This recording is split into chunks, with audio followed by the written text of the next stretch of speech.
Hello friends, welcome to Indian study पर आपका स्वागत है। दोस्तों, आज की इस वीडियो में मैं आप लोगों के लिए जीके का टेस्ट लेकर के आया हूं, जो कि आपके आने वाले एग्जाम यूपीएसआई के लिए बेहद इंपॉर्टेंट है। वीडियो को एंड तक जरूर देखिएगा, क्योंकि लास्ट में मैं आपसे क्वेश्चन भी पूछूंगा और उसका आंसर आपको कमेंट बॉक्स में बताना होगा।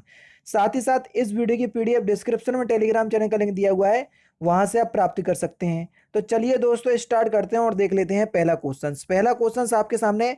भारत में संविधान की किस अनुसूची में असम, मेघालय, त्रिपुरा और मिजोरम राज्यों में जनजातीय क्षेत्रों के प्रशासन के संबंध में प्रावधान है? तो कौन सी अनुसूची में है?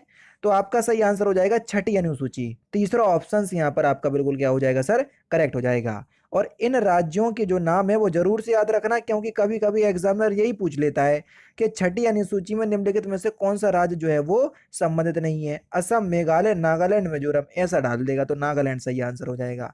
तो थोड़ा ध्यान दीजिएगा, है ना। कंप्यूटर वायरस जो है वो क्या होता है, जल्दी बताओ, हमसे पूछा है। तो कंप्यूटर वायरस जो है ये एक प्रकार का विशेष कंप्यूटर प्रोग्राम होता है। क्या? एक विशेष प्रकार का कंप्यूटर प्रोग्राम होता है सर। चौथा ऑप्शन बिल्कुल करेक्ट।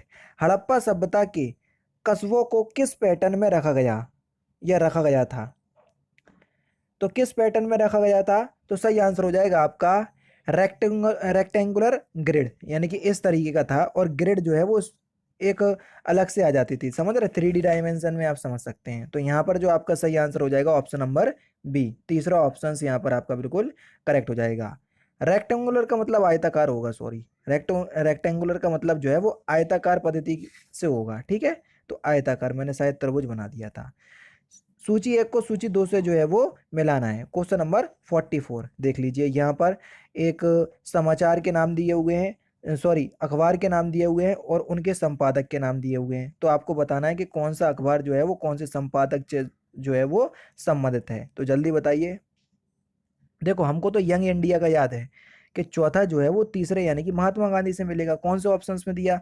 ये दोनों ऑप्शंस तो गए, चलो ठीक है, एक और चौथा ऑप्शंस बचा, ठीक है। तो समाचार दर्पण के कौन है? तो समाचार दर्पण के जो हैं वो हैं आपके जेसी मॉर्समैन, यानी कि पहला चौथे से मिलेगा। तो पहला को चौथा कौन से ऑप्शंस में दिया सर? चौथे ऑप्शंस में दिया। तो यहाँ पर चौथा ऑप्शंस करेक्ट। अब पूरे देख लो, चौथा ऑप्शन है 4, 1, 2, 3। तो देखो, समाचार दर्पण इससे मिला, मिरात उल अखबार आपका इनसे मिला, केसरी किससे मिला? बीजी तिलक से, और यंग इंडिया जो है वो महात्मा गांधी से मिला। तो यहाँ पर आपका सही आंसर क्या हो जाएगा? 4, 1, 2, 3, चौथा ऑप्शन करेक्ट।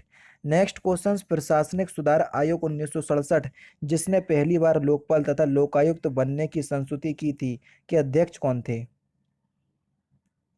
तो सही आंसर हो जाएगा मोरारजी देसाई। पहला ही ऑप्शन यहाँ पर आपका बिल्कुल क्या होगा सर? करेक्ट होगा। नेक्स्ट क्वेश्चन से स्टार्ट करने से दोस्तों, आप सभी लोग जानते हैं अनअकैडमी पर मैं आपको 3 स्पेशल क्लास लेता हूं डेली बेसिस पे। तीनों के लिंक आपको डिस्क्रिप्शन में मिल जाएंगे। लेकिन अगर आप अनअकैडमी से अनअकैडमी प्लस प्लेटफॉर्म पर आते हो तो वहां पर आपको कई फीचर्स हैं।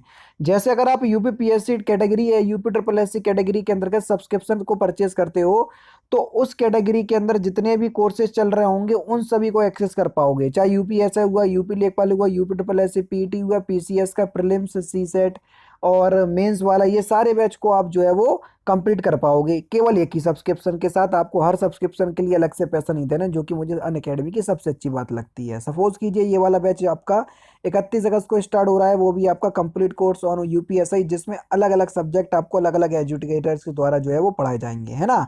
तो आप एक कैटेगरी के अंदर का सब्सक्रिप्शन परचेस कर लो, यूपी ट्रिपल एससी कैटेगरी, और उस कैटेगरी में जितने भी कोर्स चल रहे होंगे सभी को फ्री में एक्सेस कर पाएंगे। और जब आप कोड परचेस करो तो रेफरल कोड की जगह अपने चैनल का नाम इंडियन स्टडी अप्लाई करना, तो आपको कोर्स जो है वो उसको आपको इंस्टेंट 10% डिस्काउंट मिल जाएगा, ठीक है। और अभी तो ऑफर भी चल रहा है, 1 साल के साथ 2 महीने का एडिशनल सब्सक्रिप्शन फ्री, और 2 साल के सब्सक्रिप्शन के साथ 3 महीने का एडिशनल सब्सक्रिप्शन बिल्कुल फ्री। डिस्क्रिप्शन में लिंक है, एक बार जरूर से चेकआउट कीजिएगा। नेक्स्ट है आपका, निम्नलिखित में से कौन सा एक भारत के संविधान की 8वीं अनुसूची में शामिल की गई भाषाओं का सही संयोजन है? बिल्कुल ठीक, बढ़िया क्वेश्चन है। क्योंकि 8वीं अनुसूची में जब संविधान बना था 14 भाषाएं थी, बाद में आपकी और भाषाएं जो इसमें ऐड की गई। तो यहाँ पर आपका सही आंसर क्या हो जाएगा? देखो, संथाली, उर्दू, कोंकणी, मैथिली। कौन से ऑप्शंस में दिया? संथाली, उर्दू, कोंकणी, मैथिली दूसरे ऑप्शंस में दिया। दूसरा ऑप्शन करेक्ट। समुद्री घास निम्नलिखित तत्व का मुख्य तथा महत्वपूर्ण स्रोत है। किसका महत्वपूर्ण स्रोत है समुद्री घास? तो आयोडीन का, पहला ही ऑप्शन करेक्ट। निम्नलिखित में से कौन सा हार्मोन पीयूष ग्रंथि से स्रावित नहीं होता? Question number 48। तो कौन सी पीयूष ग्रंथि से स्रावित नहीं होता, कौन सा हार्मोन्स? तो आपका जो सही आंसर हो जाएगा वह हो जाएगा आपका सेक्रेटिन, यानी कि इस क्वेश्चन का पहला ऑप्शन जो है वो आपका बिल्कुल करेक्ट है। जो सेक्रेटिन हार्मोन है ना, इसका जो स्रावन है वो छोटी आंत से होता है, ठीक है।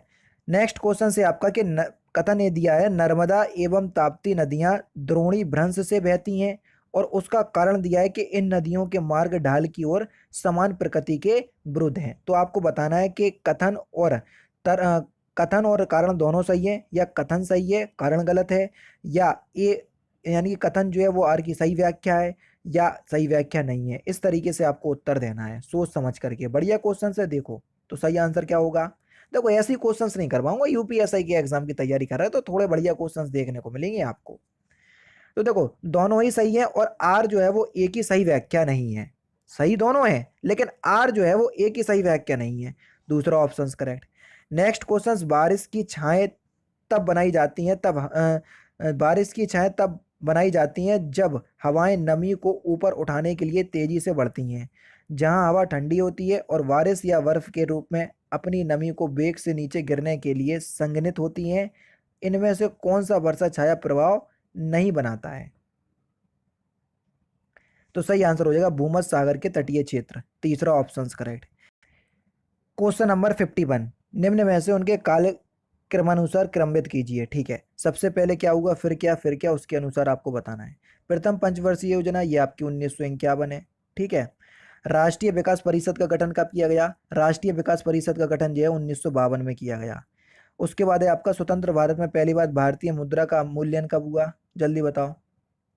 तो 1949 में हुआ ये।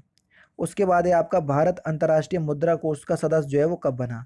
तो ये 1945 में बन गया था। तो सबसे पहले घटना कौन सी घटित हुई? चौथी वाली। उसके बाद 49 वाली होगी यानी कि तीसरी, फिर उसके बाद दूसरी वाली होगी, फिर यानी कि 4 3 पहले, हाँ पहले ये होगी 1951, फिर 52 वाली।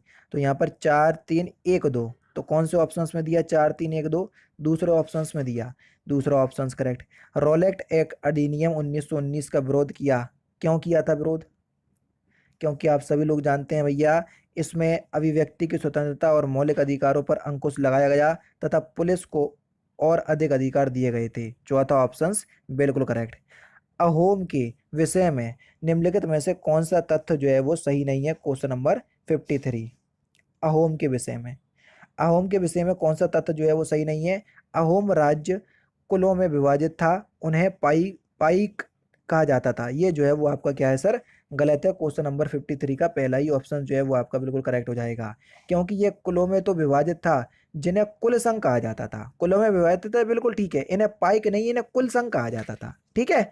नेक्स्ट क्वेश्चन से आपका कि औपनिवेशिक काल के दौरान भारत में ब्रिटिश कला के आने के साथ निम्नलिखित में से किस एक का चलन प्रारंभ हुआ था? तो आपका सही आंसर क्या हो जाएगा सर? तैल चित्र, तीसरा ऑप्शन बिल्कुल करेक्ट। नेक्स्ट क्वेश्चन, भारत का निम्नलिखित में से कौन सा राज्य कलमकारी छापे के लिए लोकप्रिय है? तो कौन सा राज्य है? सही आंसर हो जाएगा आपका आंध्र प्रदेश। फाइकस में परागण होता है, जल्दी बताइए। फाइकस में जो परागण है ये कीटों के द्वारा होता है, पहला ही ऑप्शन करेक्ट। एंट अमीबा हिस्टोलिटिका में कौन से होने वाला रोग कौन सा है? ये उसके नाम दे दिया है। तो आपका सही आंसर क्या हो जाएगा sir?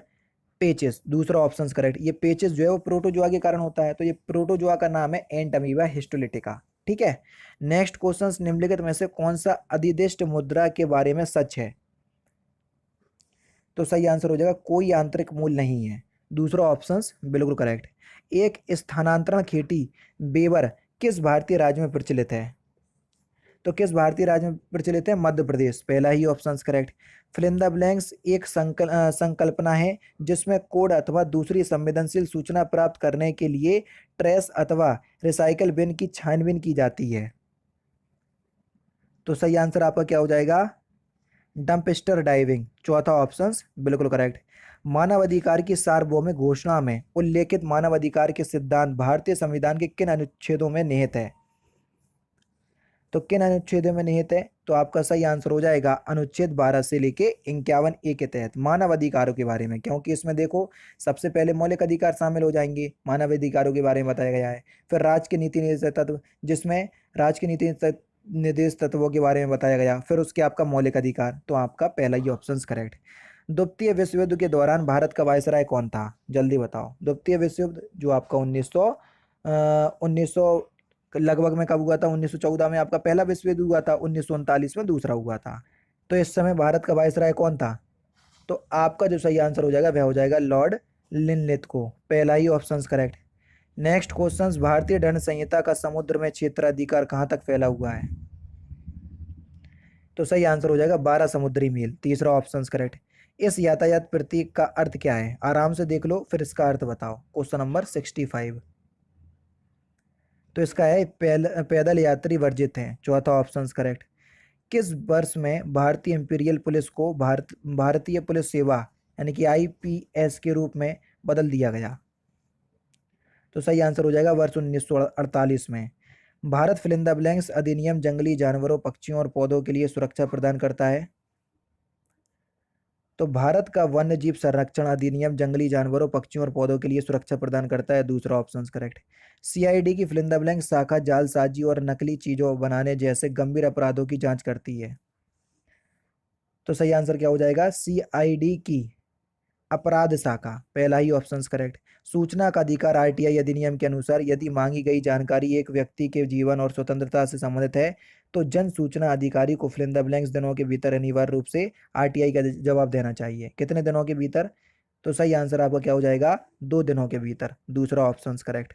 Fill in the blanks मौलिक अधिकार के प्रतिबंध के अंतर्गत सरकार कुछ स्थितियों में हथियारों के बिना बिना हो रही शांतिपूर्ण सभा को सीमित कर सकती है। उदाहरण के लिए मामला यदि सार्वजनिक व्यवस्था के हित में ना हो। तो सही आंसर हो जाएगा स्वतंत्रता के मौलिक अधिकार के प्रतिबंध में, पहला ही ऑप्शन यहाँ पर आपका बिल्कुल करेक्ट हो जाएगा। ठीक है, क्योंकि आप सभी लोग जानते हैं आर्टिकल नंबर 19 का जो सेकंड पार्ट है वो यही कहता है कि शांतिपूर्ण से बिना हथियार के अगर एकत्रित होने वाली जो सभा है उसमें इस तरीके का मामला आता है तो वो स्वतंत्रता के अधिकार के में निहित है। ठीक है, स्वतंत्र भारत में स्थानीय सरकार यानी कि गांव और नगर स्तरीय की सरकार को वर्ष फिल इन द ब्लैंक्स में 73वें और 74वें संविधान संशोधन के माध्यम में पंचायती राज के तहत औपचारिक रूप से जोड़ा गया। तो सही आंसर हो जाएगा आपका 1992, तीसरा ऑप्शन बिल्कुल करेक्ट। किस न्यायिक मामले में सुप्रीम कोर्ट ने फैसला दिया है कि कोई भी सांसद, विधायक या विधान परिषद का सदस्य जो एक अपराध का दोषी पाया जाता है और जिसे न्यूनतम 2 वर्ष कारावास की सजा दी गई है तो तत्काल प्रभाव से सदन की सदस्यता खो देगा? तो सही आंसर हो जाएगा लिली थॉमस बनाम भारत सरकार, तीसरा ऑप्शन बिल्कुल करेक्ट। नेक्स्ट क्वेश्चन, सरकार महिलाओं और बच्चों के लिए और जो आर्थिक और सामाजिक रूप से पिछड़े हैं उन नागरिकों के समूह के लिए विशेष प्रावधान बना सकती है। यह कथन भारत में निम्नलिखित में से किस मौलिक अधिकार के खिलाफ है? तो सही आंसर हो जाएगा समानता के अधिकार के, चौथा ऑप्शन करेक्ट। निम्नलिखित में से कौन सा समवर्ती सूची का हिस्सा नहीं है? तो सही आंसर होगा शस्त्र, आग्नेयास्त्र, गोला बारूद और विस्फोटक, ये समवर्ती सूची का जो है वो हिस्सा नहीं है, यानी कि इस क्वेश्चन का दूसरा ऑप्शन जो है वो आपका बिल्कुल करेक्ट हो जाएगा। Next question, fill in the blanks को भारत के मुस्लिम समुदाय की नवीनतम सामाजिक, आर्थिक और शैक्षणिक स्थिति पर एक रिपोर्ट तैयार करने के लिए भारतीय प्रधानमंत्री द्वारा वर्ष 2005 में अधिकृत किया गया था? कौन सी समिति को? तो सही आंसर हो जाएगा सच्चर समिति को, दूसरा ऑप्शन करेक्ट। भारत के संविधान में उल्लेख किए अनुसार निम्न में से कौन सा प्रत्येक नागरिक का एक मौलिक कर्तव्य है? तो सही आंसर हो जाएगा हमारी मिश्रित संस्कृति की समृद्ध विरासत को महत्व देने और संरक्षित करने का कर्तव्य, दूसरा ऑप्शन करेक्ट। भारत के संघीय ढांचे के अनुसार खानाबदोशी, खानाबदोश और प्रवासी जनजातियों के अधिकार क्षेत्र को फिल इन द ब्लैंक्स में सूचीबद्ध किया गया? किस सूची में? समवर्ती सूची में, तीसरा ऑप्शन करेक्ट। निम्नलिखित नियुक्तियों में से कौन सी भारत के राष्ट्रपति द्वारा नहीं की जाती है? तो सही आंसर क्या हो जाएगा? लोकसभा के अध्यक्ष की नियुक्ति, यानी कि इस क्वेश्चन का तीसरा ऑप्शन बिल्कुल करेक्ट हो जाएगा। ठीक है, क्योंकि लोकसभा अध्यक्ष की जो नियुक्ति राष्ट्रपति के द्वारा नहीं की जाती है, भारतीय संविधान के अनुच्छेद 93 के अंतर्गत लोकसभा अध्यक्ष का चयन लोकसभा अपनी प्रथम बैठक में ही अपने सदस्यों से कर लेता है। ठीक है, नेक्स्ट क्वेश्चन, भारत के राष्ट्रपति को फिल इन द ब्लैंक्स प्रणाली के अनुसार एक निर्वाचक मंडल के सदस्यों द्वारा चुना जाता है। किस प्रणाली द्वारा? तो आपका सही आंसर हो जाएगा एकल हस्तांतरण मंत्र के माध्यम से अनुपातिक प्रतिनिधित्व प्रणाली के द्वारा। तीसरा ऑप्शन करेक्ट। और लास्ट क्वेश्चन, पंचायती राज व्यवस्था की 3 स्तरीय संरचना है, इनमें से कौन सी तीन स्तरीय प्रणाली के निम्नतम स्तर पर है? जो सबसे निचले स्तर पर है वो आपको बताना है। तो इस क्वेश्चन का आंसर जो है आप मुझे कमेंट बॉक्स में बताएंगे। तो दोस्तों ये थे आपके 40 जीके के इंपॉर्टेंट क्वेश्चंस जो कि मैंने आज के वीडियो में आपको कंप्लीट करवा दिए। वीडियो अगर आपको अच्छी लगी हो तो प्लीज़ दोस्तों वीडियो को लाइक और शेयर जरूर कर दीजिएगा। तो दोस्तों फिलहाल की वीडियो में सिर्फ इतना ही। अगर आपको वीडियो पसंद आए तो प्लीज़ दोस्तों वीडियो को लाइक कीजिए, शेयर कीजिए और साथ ही साथ हमारे चैनल को सब्सक्राइब करना ना भूलें, क्योंकि मैं रोजाना इसी तरह की वीडियोस आप लोगों के लिए लाता रहता हूँ। नमस्कार दोस्तों, जय हिंद, जय भारत।